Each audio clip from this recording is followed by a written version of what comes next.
Dunia hari ini bukan sekedar berubah. Dunia sedang berada dalam peperangan. Peperangan ini telah diisytiharkan oleh Allah menurut surah 2 ayat 279 terhadap sistem riba, sistem mata uang biologi. Sistem ini telah berkembang menjadi law of banking yang mengawal seluruh kehidupan manusia. Kemuncaknya adalah transhumanisme. Apabila manusia diubah pada tahap sel, mereka tidak lagi boleh kembali kepada fitrah asal. Jika manusia tidak boleh kembali menjadi manusia, maka ini membuktikan pintu taubat ditutup. Inilah yang disebut sebagai qiyamah sughra. Apabila pintu taubat ditutup, maka ini membuktikan Perang 2 ayat 279 telah pun dilaksanakan secara muktamad oleh Allah. Maka dalam setiap negeri, Allah jadikan pemimpin jahat untuk menjalankan tipu daya yang hebat. Mereka membina sistem yang menghapuskan manusia semula jadi, tanpa disedari oleh manusia itu sendiri. Dalam keadaan peperangan telah berlaku, manusia tidak lagi dibenarkan menjadi neutral. Semua dipaksa untuk memilih. Saya memahami bahwa perang ini sedang berlaku sejak 2020. Saya membentangkan konflik sebenar, law of trust melawan law of banking. Satu kontrak mengembalikan manusia kepada amanah Allah. Satu lagi, menjadikan manusia sebagai milik sistem Dajjal. Berdasarkan itu, saya membina sistem taubat. Taubat bukan emosi. Taubat adalah proses. Berdasarkan surah 2, ayat 159 hingga 161. Kembali, memperbaiki, dan menjelaskan.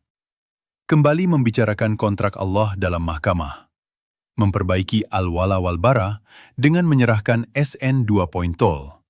Menjelaskan parallel government, Great Reset, dan jenayah kemanusiaan.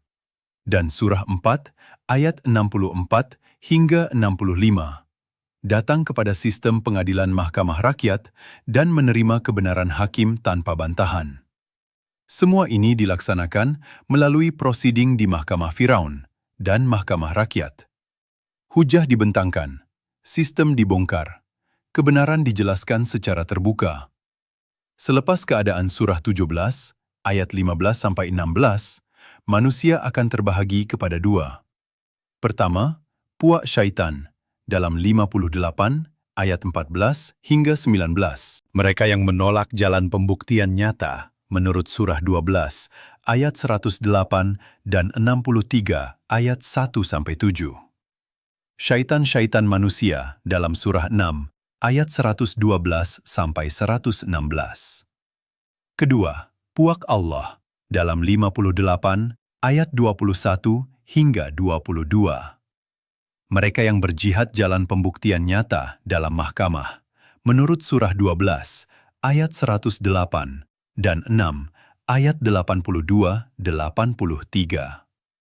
Tiada jalan tengah, tiada neutral, tiada jalan pemerhati. Pilihan ini menentukan nasib manusia di dunia dan di mahsyar. Jika manusia menolak, maka mereka menanggung akibat laknat. Surah 2, ayat 159-161. Sepenuhnya. Jika manusia menerima, mereka kembali kepada kontrak Allah, menurut surah 58, ayat 22. Kemenangan ditentukan melalui hujah yang jelas, seperti dalam 6, ayat 82 hingga 83. Dengan pendekatan bukti nyata dalam surah 12, ayat 108. Atas dasar ini, gerakan class action dibawa ke mahkamah. Ini bukan teori. Ini adalah pelaksanaan hujah dalam dunia sebenar.